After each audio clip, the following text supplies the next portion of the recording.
मुरगुड शहरामध्ये चोरांचा पुन्हा धुमाकूळ। एक आठवड्यापूर्वी मुरगुड शहराच्या भरवस्तीत असलेल्या महालक्ष्मी नगर इथं बंद घरांमध्ये चोरी झाल्याचं उघडकीला आलं होतं। या चोऱ्यांना आठवडा होण्याच्या आतच मुरगुड शहरामध्ये पुन्हा एकदा चोरट्यांनी धुमाकूळ घातलाय। यात काही घरांमध्ये चोरीचा प्रयत्न देखील झाल्याचं निदर्शनाला आलंय।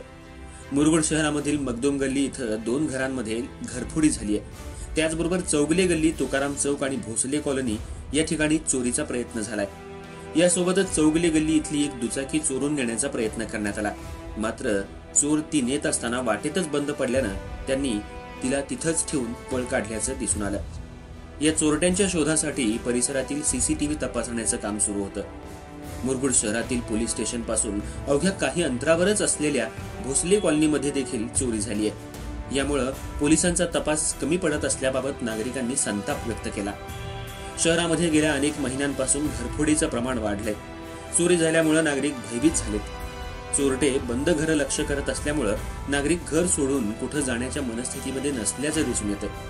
त्याचबरोबर जी घरं बंद आहेत त्या घरांची पाहणी करण्याचं आवाहन मुरगुड पोलिसांनी केलं। यावेळी चोरीचा तपास मुरगुड शहर पोलीस करत आहेत।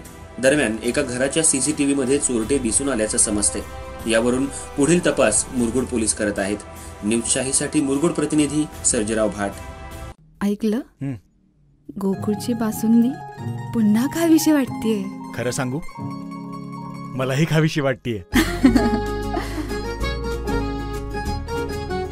पुन्हा पुन्हा खावीशी वाटणारी गोकुळ बासुंदी।